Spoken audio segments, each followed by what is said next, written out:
Welcome to Tango Bravo. Join us as we delve into the real-world experiences and stories of everyday veterans. Today, we will begin with a series that will provide an in-depth look into the lives and stories of 3 American veterans. These stories cover deeply personal elements of the day-to-day aspects of the lives of American service members. It is a profound privilege to be able to share these stories with you. Join us as we experience life through the eyes of an American veteran. I'm Frank. I was a private first class in the United States Marine Corps. I joined in 2007 and served active duty till 2012. I was infantry with 3rd Light Armor Reconnaissance Battalion out of 29 Palms, California, Marine Corps Air Ground Combat Center. Eventually, you move into second phase, and that's when you are able to start blousing your cami bottoms over your boots. You get to wear your boots, and you really start to resemble what could be a United States Marine. You start to learn more complex skills. You eventually go to the rifle range. They transport you on a bus, and they take you up to Camp Pendleton, where you go through what's called Grass Week.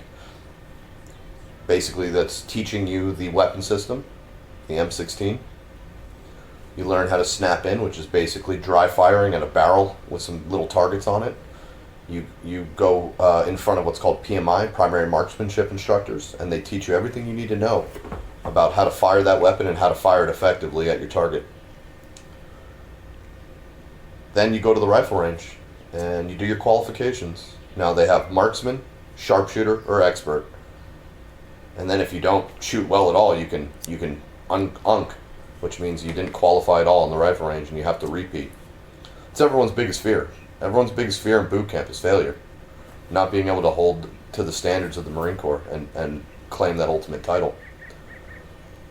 So once we go through the rifle range, they bus us back to Marine Corps Recruit Depot, San Diego, and we finish out second phase.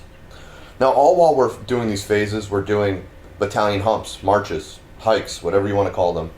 They get progressively longer, 5K, 10K, and that's to get us conditioned for the 3rd phase of boot camp. The 3rd phase of boot camp, that's when you really start to become a United States Marine. Everyone's marching in sync with proficiency and a quickness. You're drilling every day, waiting for final drill. Final drill is what happens at the end of boot camp, where your drill instructor marches you with the other platoons, and you guys basically do a drill performance of sorts. So you're going through all of this. And then finally, the Marine Corps boot camp culminates in what's called the Crucible. The Crucible is a 54-mile, 3-day event. You basically pack all of your gear into a large main pack, and you are given 2 MREs to last you over the 3 days.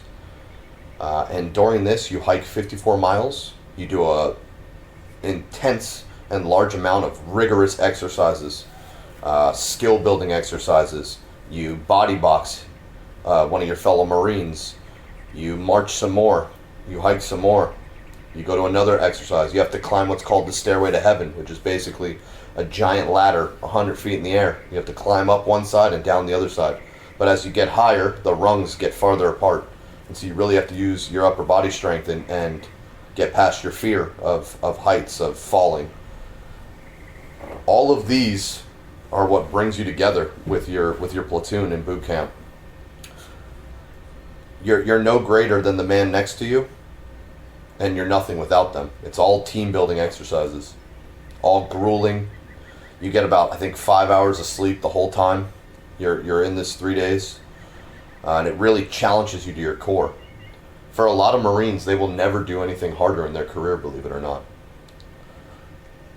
It finally ends in what's called the Reaper hike. Now the Reaper, aka Mount Motherfucker, is a large mountain, the biggest mountain at Camp Pendleton. So you go back up north to Camp Pendleton for the Crucible. And at 0 dark 30, you begin your ascent of the Reaper. Now the Reaper is insanely physically demanding. You start off as a platoon. You're in marching formation, 4 across. But it's too physically demanding to stay in that formation, so little pockets of Marines branch off. One of the most beautiful things that I saw in boot camp was seeing others help others up the Reaper and during the Crucible. I myself had 2 main packs. I grabbed a main pack from a buddy who was falling out and a couple rifles, because it's not about what you're carrying up there, it's about making it to the top, becoming a United States Marine. You see, your ultimate goal is at the top of that mountain. So, another beautiful part of boot camp, there was three of us together at the end when we were getting close to the peak of the Reaper. It was a good buddy of mine, Singh, and a good buddy of mine, Sparks. Sparks is unfortunately no longer with us. He passed away overseas in combat. And as we got to the peak of the Reaper, where we were going to have our ceremony and become United States Marines, we all looked at each other and we said, let's war cry to the top. So we all gave our best war cry and we ran to the top of the Reaper. Basically collapsed at the top from exhaustion. Now, the thing about the Crucible is that's really the first time your drill instructor starts to treat you with a little bit of regard and a little bit of respect. They become more of a mentor than a drill instructor. One significant thing is they lose their campaign cover. So they have the big old smoky campaign cover and they put on their normal 8-point cover, the same cover that you're wearing, same hat for those that don't know what a cover is.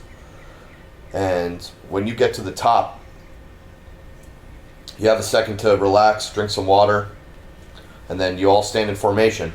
And in that formation, your drill instructor comes to every one of you, and he shakes your right hand, and in your left hand, he placed the Eagle Globe and Anchor. That Eagle Globe and Anchor signifies that you now have claimed the title of United States Marine. Now, nobody can take that away from you. You've earned that title. For the rest of your life, you will be a United States Marine. Now, after that formation, and there wasn't a dry eye, big, tough, new Marines, every single one of them was bawling their eyes out, because you've just achieved something that almost nobody in this world gets to achieve, even has the opportunity to attempt to achieve it, and you've achieved it. Now, that hike back to the chow hall for what they call Warriors Breakfast, there was not a single one of us that was tired anymore, because we were all Marines. We were all full of energy. I swear, we made that hike back in about half the amount of time it took us to get to the Reaper. And then we enjoyed our Warriors Breakfast. And from there, we went to the final stage of boot camp, which is the last week, which is basically graduation week. You get prepared for final drill. Final drill is basically done in front of all the commanders of the base. Each platoon does their drill. They march past and they salute the commanders of the base. And then we go on a battalion run. And that battalion run is in front of all your family. Your whole family is there. And when they dismiss you, that's basically the end of boot camp. Everyone's allowed to hug their loved ones. Everyone's emotional. And their families finally get to see their child who left 13 weeks ago. Only there's one major difference. They're all United States Marines. And so that's my boot camp story. This is Tango Bravo. Our goal is to give you the full experience of sitting and chatting with service members and hearing the stories and details that are rarely told. I know you told your friend you're not okay. And tell me what's wrong. And as always, please like this video and all others that you've enjoyed so far. Don't forget to subscribe and ring that notification bell. Thank you for your interest and support in our developing channel. And remember, if you are watching this, you are a card-carrying member of the Thrill Hammer Nation. Thank you.